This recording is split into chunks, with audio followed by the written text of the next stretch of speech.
ang mga Hudiyo mituo sa gisuwat ni Moises. Pero wa sila makaamgo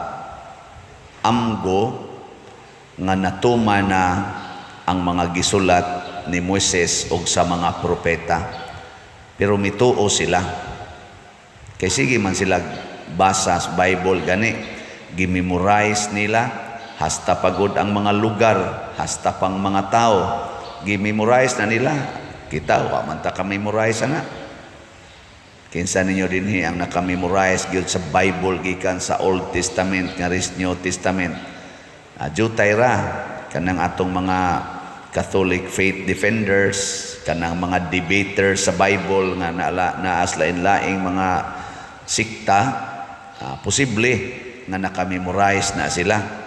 Pero ang pangutana, ngano man nga purti man unta nilang tuon sa Bible, gani gitudlo na nila sama ani karong ebanghelyo nato, pero wa man sila kamatngon nga natuman di ay or natuman na ang gisuwat sa Biblia.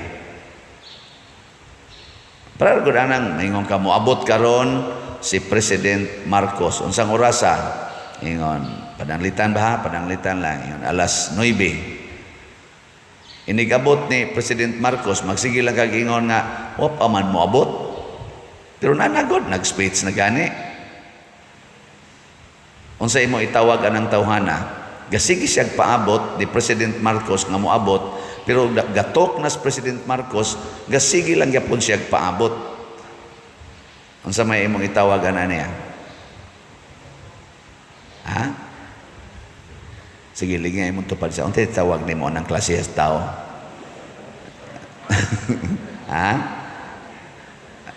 Nanagatok na. Pero siya wap kana lagi si President Marcos bitan nang gatok. Dili na mao. Mao na ang mga Hudiyo hangtod karon nagpaabot pagani sila sa pag-abot sa Mesiyas. Ingon nanao nanudlo na gani na nagsigi na gani nag-ayog mga masakit di na mao mao na lagi na ingon ilansang tanas Crosby hasol ba na niya ngano mo man sila kamatngon nga sige man ta silang basa pag ingon ganing Herodes katong niabotong mga sa tulo ka hari niya nagubot man to sila natawo na ang Mesiyas nang nagtuon sa mga bituon ba. Ang gitigom na yung Herodes ang iyang mga advisors, kato mga pare, mga kuan nila, mga wise men. Siya tinuod nga niabot na. Siya kay anha man kuno na mataw sa Bethlehem. Sa kaliwat man na ni David. Ana. Pero wa gid sila kamatngon nga nataw na. Ibaw mo kung si rason. Wa hasta ako wa sa kukibo. Lisod bitaw ko. Ano? Kay mahibong gatuon. Parihar ko na nang magtuon kas imong leksyon. Magtuon kas imong leksyon. Nya mo ingon dayon ang kaning imong teacher. Kana ganing kuanha karong Wednesday atong exam. Nya Friday karon. Next week Wednesday mo atong exam. Study very well. Study na kag mayo, study na ka. Pag abot na sa Wednesday, ingon na ang imong teacher, get 1 whole sheet of paper. Saman, mo kuha ka dili. Unya karon kay ang nisod didto ang kanimang ang sa tawagan na kanang nag-apprentice, ang sa tawagan na practicumer man mo inisod. Get 1 whole sheet of paper para sa exam. Mutuo ka dili. Oy, tubag. Mutuo. Nya di man na mo ang imong teacher. Di man siya ang teacher nimo. Katong niingon nimo pag Friday ba nga, prepare for the exams on Wednesday. Nya karon ang nisod, di man ang imong teacher ang practicumer man. Get 1 whole sheet of paper for the exam. Mutuo ka dili. Tubag mo Oh, nganong mo tuo man kaniya? Kana, makaingon ka, akan ni kay nisod nya mao ang message ba? Get one whole sheet of paper for the exams. Mao man sana ang message dito. So ang nganong wa man mo tuo ang mga Hudiyo nga si Elias ni abot na. Pero ang niabot si Juan nga magbubunyag ang igagaw ni Hesus. Mo'y niabot unsa may gisangyaw? Biyai ang inyong mga sala. Andama ninyo ang agianan.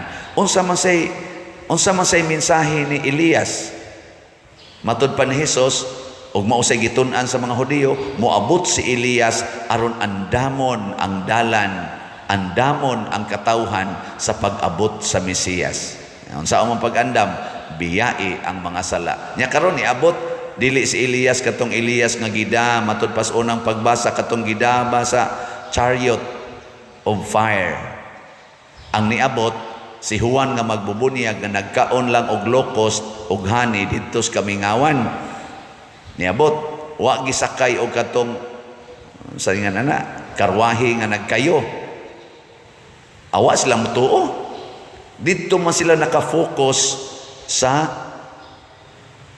gisakyan sa physical nga kaning appearance ni Kuan ni Elias. Wa man sila mo focus sa message. Muna ang mensahe mao'y importante kaysa tao nga nagsulti. Ang mensahe ba?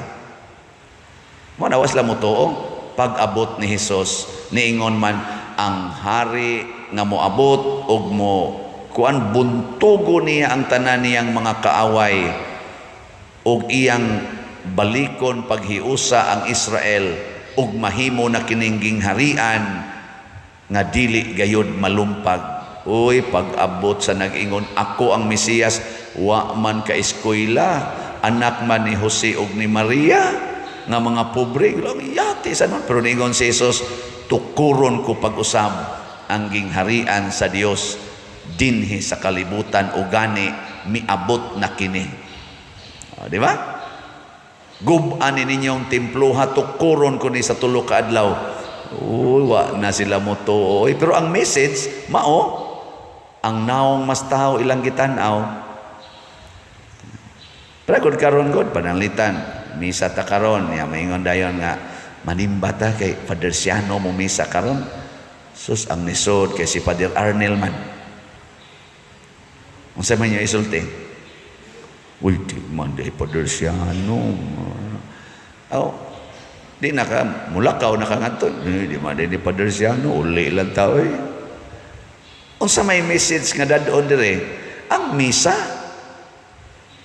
ang instrument sa pagmisa, dili na mao ang misa.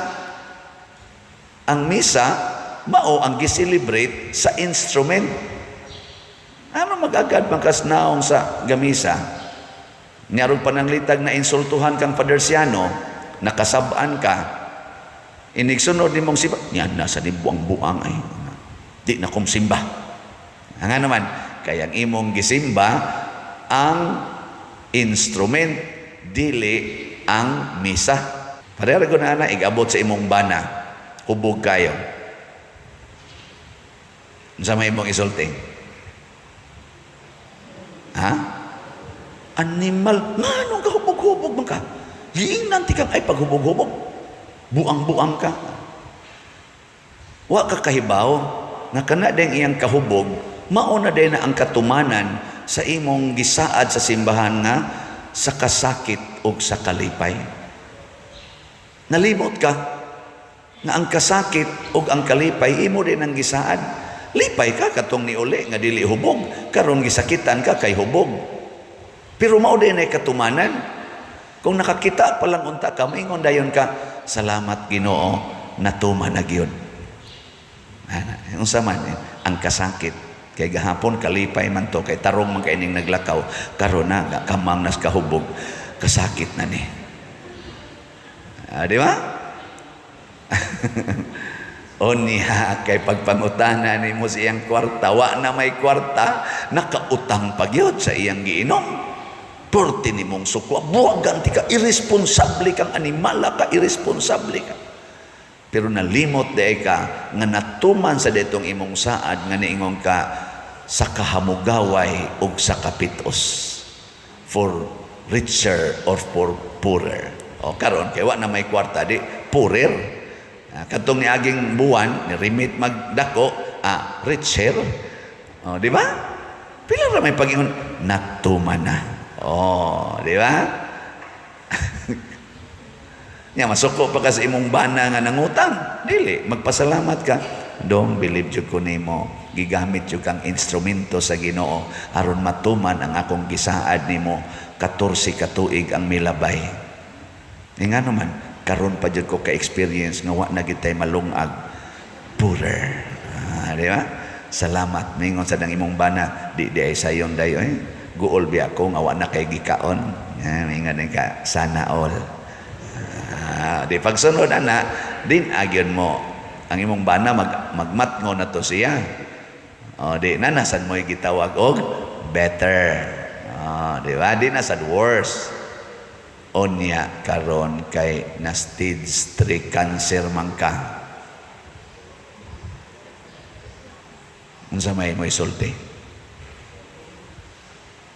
Natuman na in sickness and in health.